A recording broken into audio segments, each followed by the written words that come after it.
고고도 미사일 방어 체계 사드 4기의 추가 반입 보고 누락과 관련해서 청와대 진상조사 결과가 발표됐습니다. 국방부 정책실장이 황교안 대통령 권한대행에게는 보고했는데 문재인 대통령에게는 보고를 하지 않은 겁니다. 비공개로 하기로 한 미국과의 약속 때문이라고 하는데요. 사드 특히 간사를 맡고 있죠. 더불어민주당 김영호 의원 연결돼 있습니다. 의원님 안녕하세요.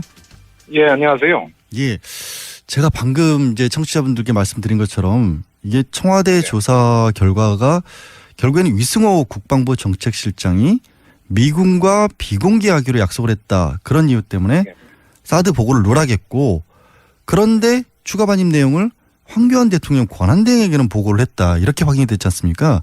이거 어떻게 보세요? 정말 이해가 안 되죠. 예. 박근혜 전 대통령이 이제 탄핵 정국에서 그 대통령 권한대행을 맡았던 황교안 대행에게는 보고했고, 국민에게 직접 그 대통령의 권력을 부여받은 문재인 대통령에 보고하지 않았다는 것은 정말 있을 수 없는 일이죠. 예. 이게 그야말로 군 통수권자를 완전히 무시한 그런 행태로밖에는 볼 수 없다라는데, 근데 국방부 정책실장이 이거를 결정할 수 있을 만한 그런 권한이 있을까요? 이게 청와대 발표가 조금 좀 부족한 게 아닌가 하는 생각이 드는데.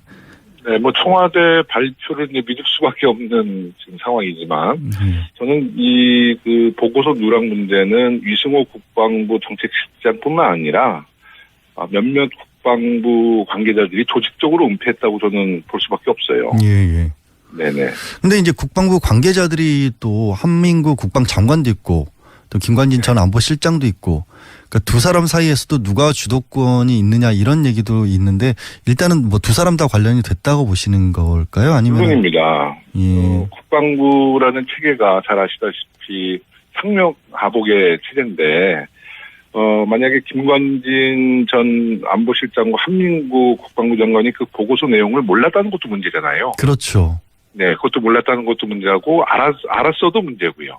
그러니까 이것은 매우 그 불순한 의도가 있지 않나 싶습니다. 네. 그러니까 몰랐다면 군 지휘 체계가 엉망이 됐다는 거고, 알고도 그냥 묵인했다면 역시 이것도 소극적인 집안 항명에 가까운 것이고, 그렇게 돼버리는 거, 그런 선이고. 네네.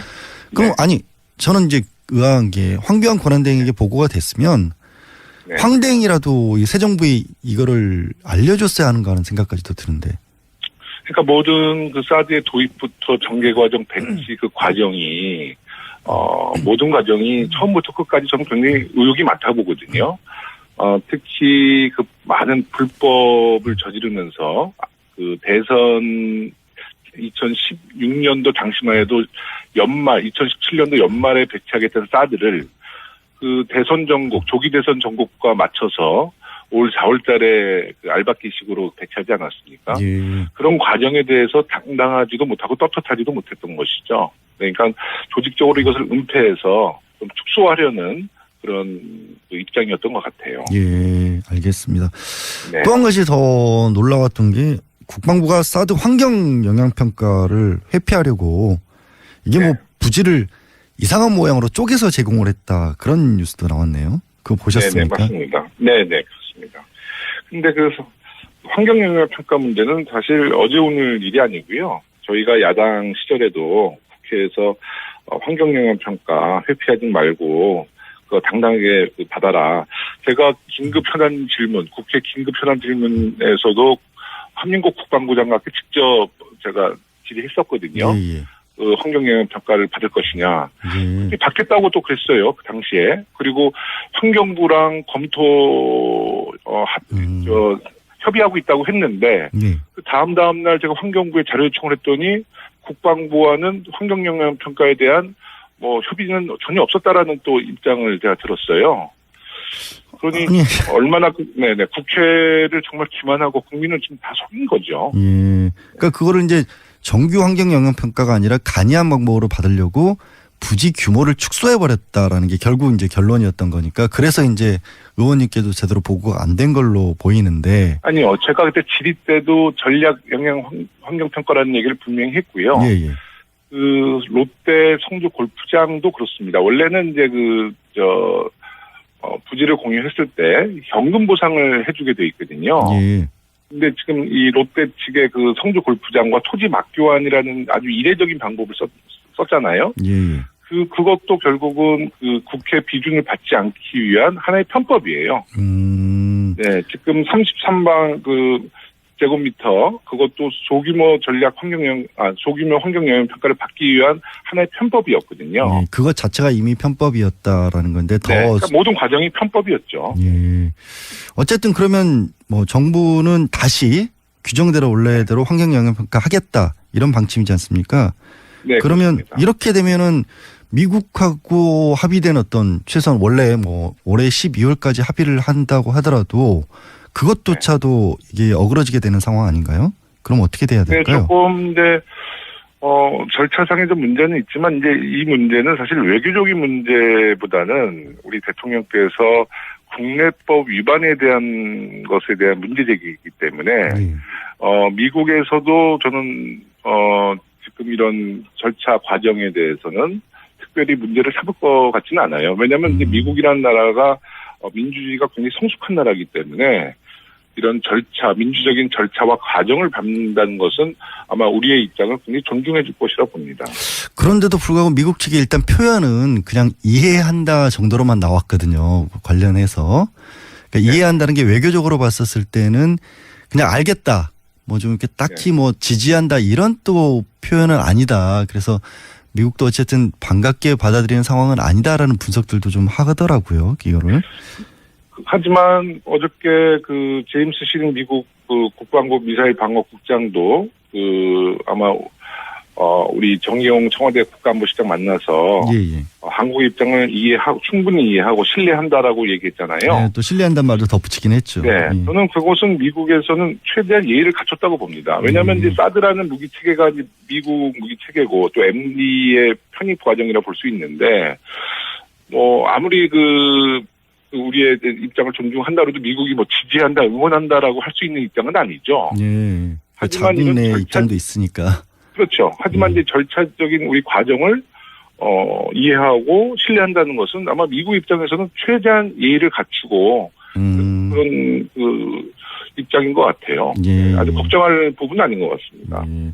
근데 미국 입장과 관련해서 또 하나 좀 드는 생각이 네. 원래 이제 김 의원께서도 처음에 이 사건 사드 보고 누락이 네. 문제가 됐었을 때 이거는 청문회까지도 해야 되는 사안이다라고 좀 강력하게 그 요구를 하셨다가 아무래도 뭐 외교 갈등이나 이런 것이 좀 우려되셨는지 조금은 주춤하셨고 일단 청와대 그 조사 결과를 보고 어떻게 할지 좀 방침을 정하자 이렇게 좀 입장을 선회하셨는데 이제의 상황에 대해서는 지금 상황에서는 어떻게 하실 계획입니까?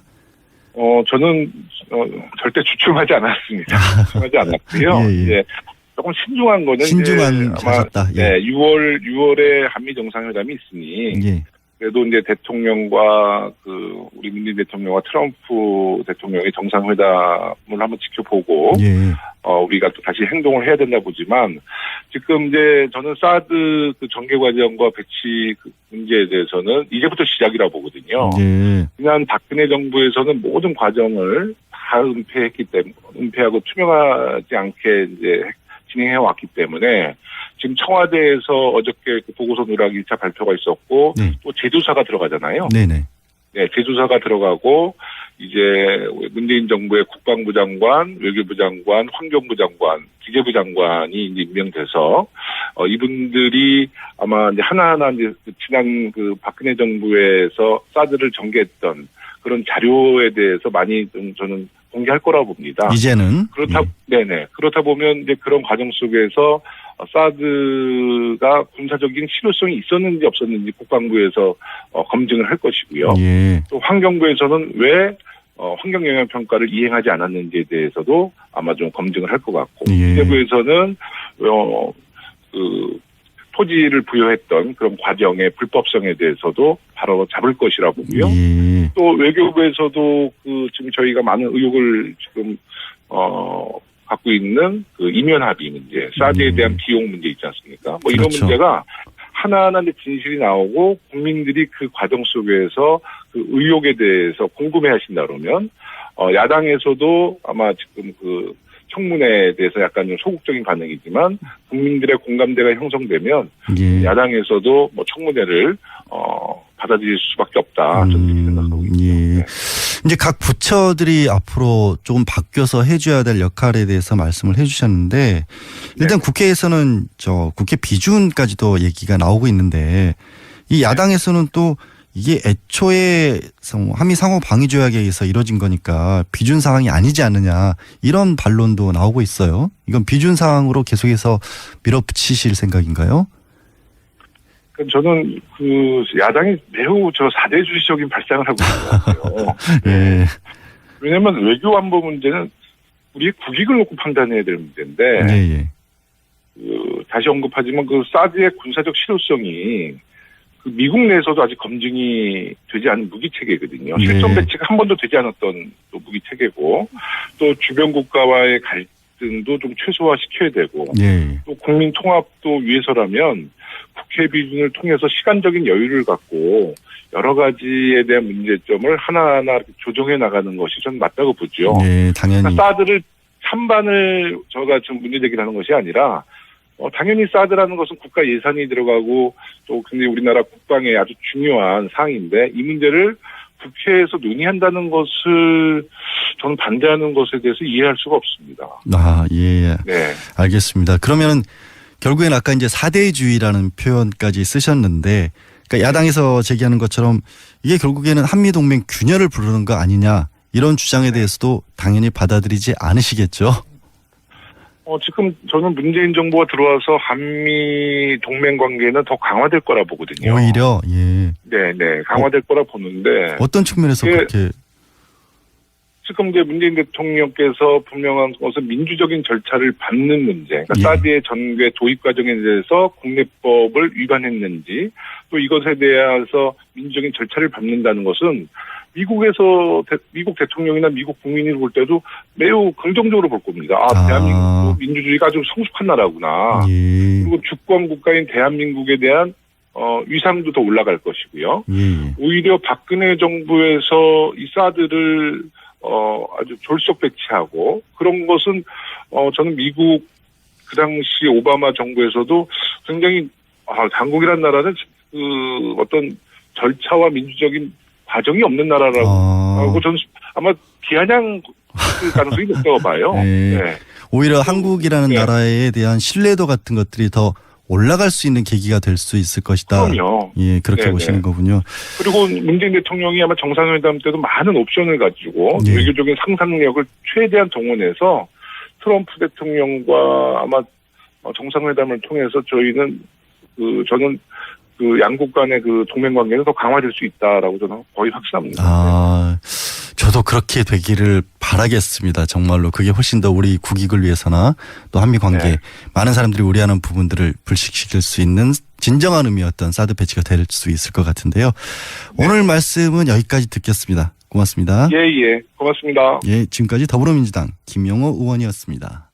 대행에게는 보고했고 국민에게 직접 그 대통령의 권력을 부여받은 문재인 대통령에 보고하지 않았다는 것은 정말 있을 수 없는 일이죠. 예. 그야말로 군 통수권자를 완전히 무시한 그런 행태로밖에는 볼 수 없다라는데, 근데 국방부 정책실장이 이거를 결정할 수 있을 만한 그런 권한이 있을까요?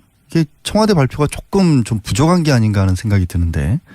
네, 청와대 발표를 이제 믿을 수밖에 없는 지금 상황이지만, 저는 그 보고서 누락 문제는 위승호 국방부 정책실장뿐만 아니라 몇몇 국방부 관계자들이 조직적으로 은폐했다고 저는 볼 수밖에 없어요. 예. 네네. 근데 이제 국방부 관계자들이 또 한민구 국방장관도 있고 또 김관진 전 안보실장도 있고 그러니까 두 사람 사이에서도 누가 주도권이 있느냐 이런 얘기도 있는데 일단은 두 사람 다 관련이 됐다고 보시는 걸까요? 아니면 물론입니다. 예. 국방 고고도 미사일 방어 체계 사드 4기의 추가 반입 보고 누락과 관련해서 청와대 진상조사 결과가 발표됐습니다. 국방부 정책실장이 황교안 대통령 권한대행에게는 보고했는데 문재인 대통령에게는 보고를 하지 않은 겁니다. 비공개로 하기로 한 미국과의 약속 때문이라고 하는데요. 사드 특히 간사를 맡고 있죠. 더불어민주당 김용호 의원 연결돼 있습니다. 의원님 안녕하세요. 예, 안녕하세요. 예. 제가 방금 이제 청취자분들께 말씀드린 것처럼 이게 청와대 조사 결과가 결국에는 위승호 국방부 정책실장이 미군과 비공개하기로 약속을 했다. 그런 이유 때문에 사드 보고를 누락했고, 그런데 추가 반입 내용을 황교안 대통령 권한대행에게는 보고를 했다. 이렇게 확인이 됐지 않습니까? 이거 네. 어떻게 보세요? 정말 이해가 안 되죠. 예. 박근혜 전 대통령이 이제 탄핵 정국에서 그 대통령 권한대행을 맡았던 황교안 연도 당시만 해도 2017년도 연말에 배치하겠다는 사드를 그 대선 전국, 조기 대선 전국과 맞춰서 올 4월 달에 그 알박기식으로 배치하지 않았습니까? 예. 그런 과정에 대해서 당당하지도 못하고 떳떳하지도 못했던 것이죠. 그러니까 조직적으로 이것을 은폐해서 좀 축소하려는 그런 그 입장이었던 것 같아요. 예, 알겠습니다. 네. 또 한 가지 더 놀라웠던 게 국방부가 사드 환경 영향 평가를 회피하려고 이게 뭐 부지를 이상한 모양으로 쪼개서 제공을 했다. 그런 뉴스도 나왔네요. 그거 보셨습니까? 네, 맞습니다. 네, 그렇습니다.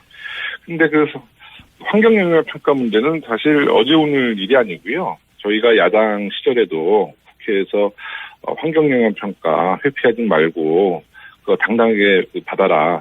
제가 긴급 현안 질문, 국회 긴급 현안 질문에서도 한민국 국방부 장관께 직접 제가 질의했었거든요. 예. 그 환경 영향 평가를 받을 것이냐. 예. 받겠다고 또 그랬어요. 그 당시에. 그리고 환경부랑